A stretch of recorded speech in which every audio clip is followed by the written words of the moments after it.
They took her breasts, but not her faith. She was beautiful, devout, and only 15. In a Roman prison, stripped of her clothes and dignity, they clamped iron hooks into her flesh and carved away the symbols of her womanhood. When she didn't scream, they burned her. When she didn't break, they rolled her on shards. And when she still wouldn't recant, they left her to rot, a body undone, but a spirit untouched. This is not just the story of a martyr.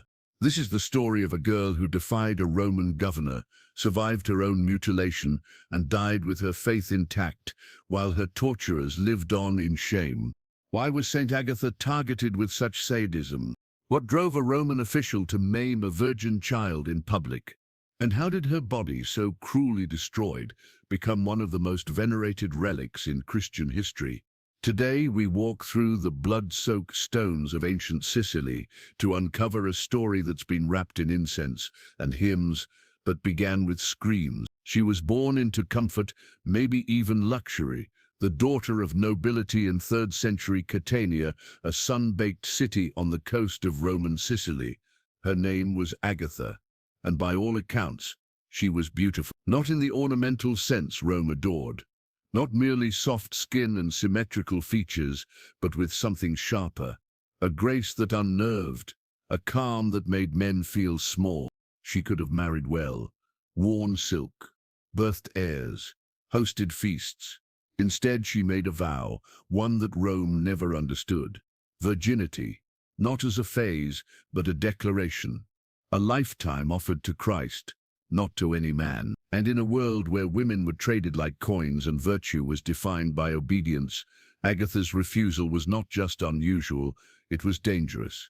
To Governor Quintianus, she was more than a girl. She was defiance in flesh. And worse, she was Christian. The empire tolerated many gods, but not this one, not the God who said Caesar wasn't supreme. Christianity was spreading like wildfire through the slums and villas alike, a threat not because of its weapons, but its refusal to bow. Christians wouldn't sacrifice to Roman gods. They wouldn't honor the emperor's divinity. They wouldn't kill, wouldn't swear loyalty to death. To men like Quintianus, this wasn't piety, it was sedition. And Agatha, she was a perfect target. High-born, popular, pretty, defiant. If he could break her, humiliate her publicly, destroy her faith and body in one brutal campaign, it would send a message to every Christian girl whispering prayers behind locked doors. So he summoned her, not with soldiers, but with honeyed words. He posed as a suitor, promised marriage, offered power, jewels, a Roman future. She answered with a calm. That one word, no, changed everything. No to submission. No to compromise. No to a world ruled by male hunger and imperial cruelty. Quintianus's pride curdled into wrath. He could have quietly killed her, but that would not be enough. Death was too soft. What he wanted was a spectacle, and what followed would burn her name into the bones of Christian history. The Roman governor did not take rejection well. To a man like Quintianus, denial was not just a personal insult, it was a political affront. He had offered Agatha the Roman dream, status, luxury, perhaps even leniency for her illegal faith, and she had tossed it aside like spoiled fruit. So he set a trap, not of chains, not yet, but of humiliation. Under the guise of legal procedure, he had her arrested. The charge, contempt of Roman religion, a vague, dangerous phrase that could mean anything and justify everything. But he did not send her straight to prison. Instead, he delivered her into the custody of a woman named Aphrodisia, the madam of a local brothel. A cruel joke in legal dress.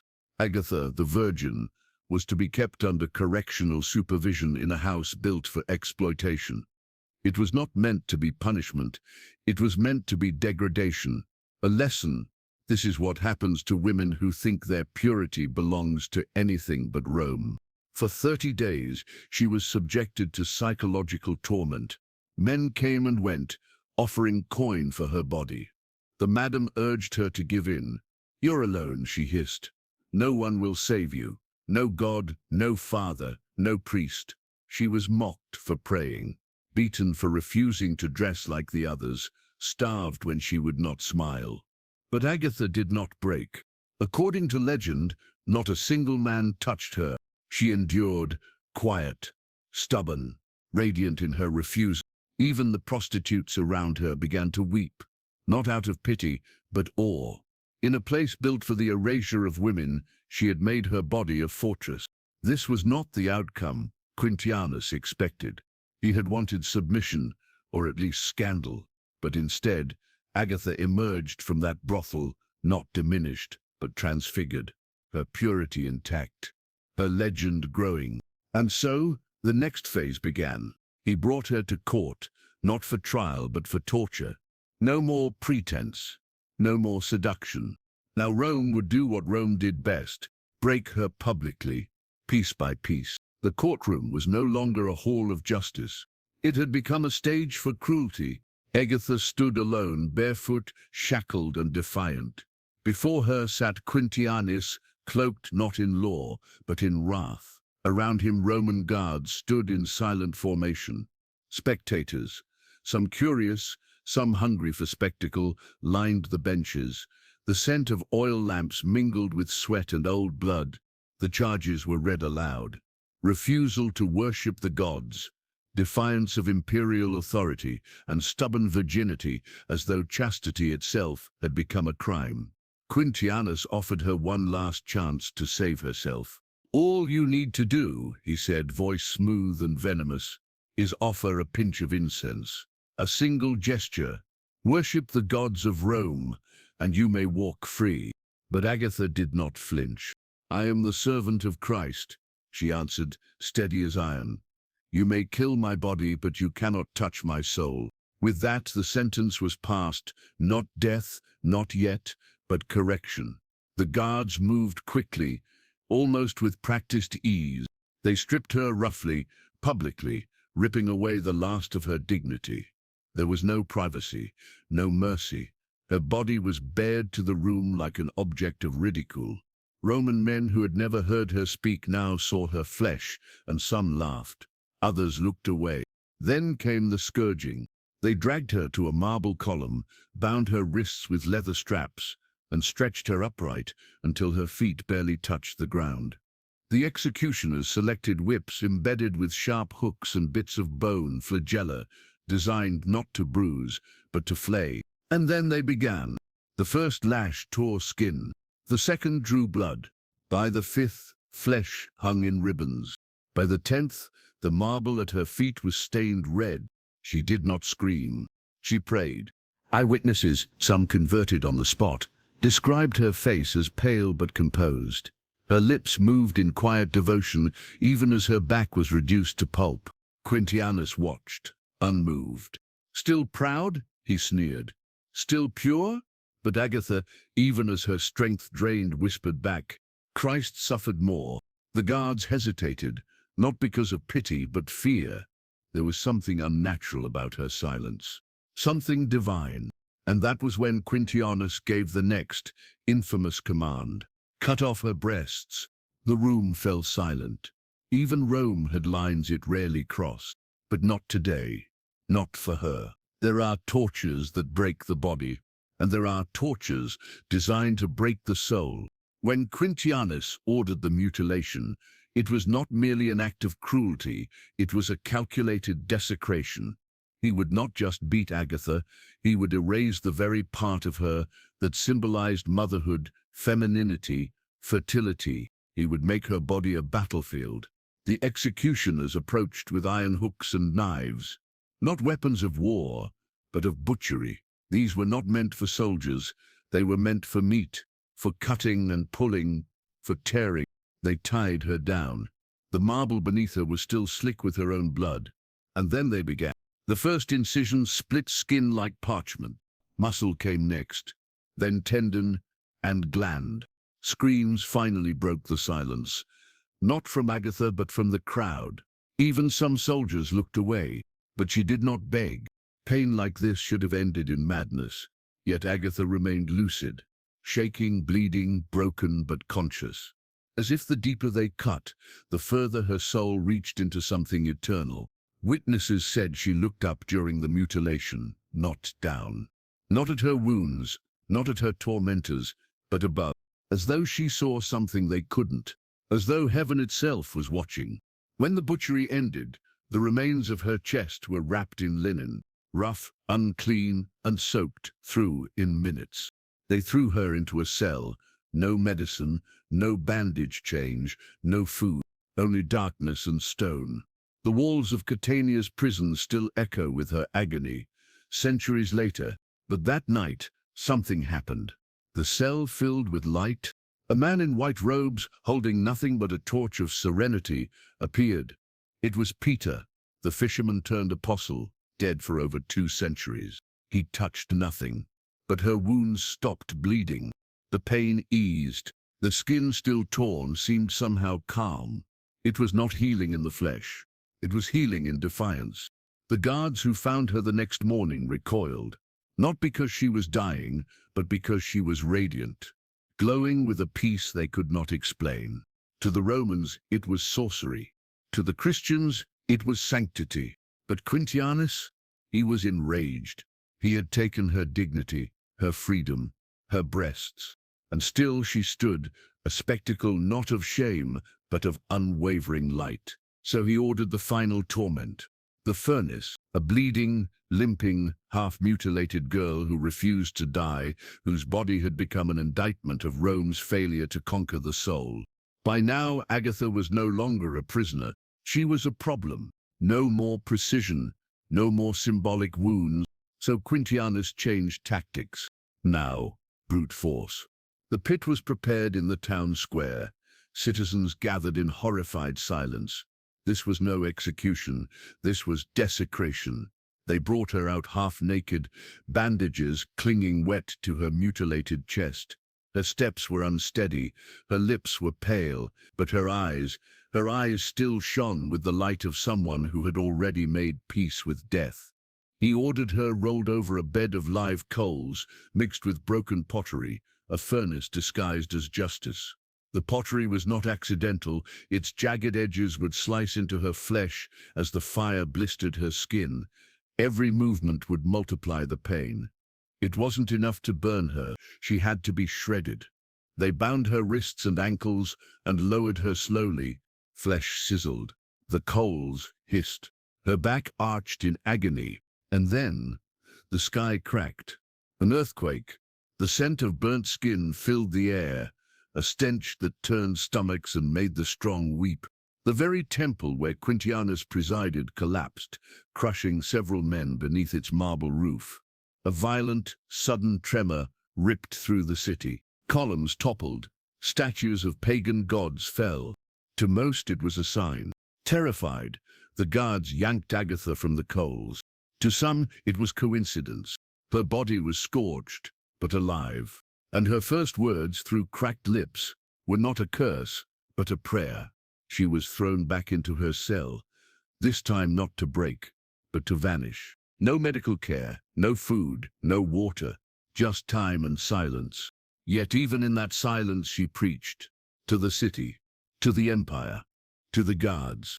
And a few days later, her body gave out, but her faith never did. They found her lying flat on the stone floor of her cell, arms crossed gently over her stomach, her head tilted toward the barred window where a thin sliver of sunlight fell. Her eyes were closed, her breathing shallow. But even then, there was no fear, no final struggle, only stillness. In her last hours, there were no witnesses, yet the stories began almost immediately. Some say that a heavenly fragrance filled the cell, sweet and impossible, masking the rot of infection. Others claim to have seen a light pulsing from behind the prison walls, like a second sunrise. But all accounts agree on one point. She died, not with a scream, but with a whisper. A final prayer, not for vengeance, not for justice, but for her people. Lord, you have watched over me from childhood. You have protected my honor. Take my soul now and guard my city. Those were her last words. No curses, no names, just peace, the kind Rome could never take by force. Her body, mangled and burned, was retrieved by Christians in secret, wrapped not in silk or linen, but in the simple robes of martyrdom, bloody, torn, and sacred. Her corpse was already considered a relic. Her wounds were no longer grotesque, they were sacred signatures of faith, written in blood and ash. But even death could not silence her. In the days that followed, miracles were reported. The sick healed by touching her burial cloth. The blind restored by praying in her name. Even soldiers whispered that they had seen a woman in white walking the ramparts of Catania at night, her mutilated body glowing with divine light. Rome had tried to destroy a girl. Instead, they had made a saint. But Agatha's story was not finished, because the earth that had quaked at her torture would soon burn with fire again. And the people would turn, not to Caesar, not to gods of bronze, but to the veil of a dead girl who had once asked heaven to protect her city. A year after Agatha's death, the earth opened again. Mount Etna, that restless titan of Sicily, erupted with a fury not seen in generations. Smoke blackened the sky. Fire poured down the slopes. Villages vanished in minutes. The people of Catania, gripped by panic, remembered the last time the ground had trembled, the day Agatha was burned. This time they did not run. They gathered. With the lava visible from the city walls, a group of faithful Christians entered the church where Agatha's body was buried. There, kept reverently beside her tomb, was a piece of cloth, her veil scorched and stained from the very torture she endured. It had once covered her mutilated chest. Now it would cover a city. They processed through the streets barefoot, holding her veil aloft like a banner, not a relic, a shield. They climbed the walls. They sang hymns. They raised the veil toward the ash-choked sky, and the fire stopped. The lava, which had been swallowing the land in molten hunger, slowed at the city's edge, and then froze, hardened, cooled, as though the mountain itself had been silenced by the memory of what Rome tried to destroy. To the people of Catania there was no doubt. Agatha had answered. From that day on, she was no longer just a martyr. She became their protector, not in death, but in legend. Her feast day, February 5th, became a day of sacred defiance. Men and women carried her image through the streets where she once bled. Her story was passed down in whispers, then in sermons, then in songs. Her veil, that simple scorched piece of cloth, was encased in gold and glass. It remains today, paraded whenever the volcano threatens again. Rome had mutilated her flesh, but in doing so, they carved her name into the soul of Sicily. Agatha of Catania, the girl they tried to destroy. The woman who stopped a mountain. Her death was not just a moment of cruelty, it was a transformation. From noble girl to Christian martyr, from broken prisoner to guardian of a city, from flesh to fireproof legend. So we ask you, was her suffering divine justice or human madness? Can faith truly survive torture, or does it sometimes require it to be born? Let us know what you think in the comments. Was Saint Agatha a victim or a victor? If this story haunted you the way it has haunted history, subscribe for more true tales where pain meets purpose and where the flesh is broken, but the soul remains untouched. This was the death of Saint Agatha, and Rome is still trying to explain it.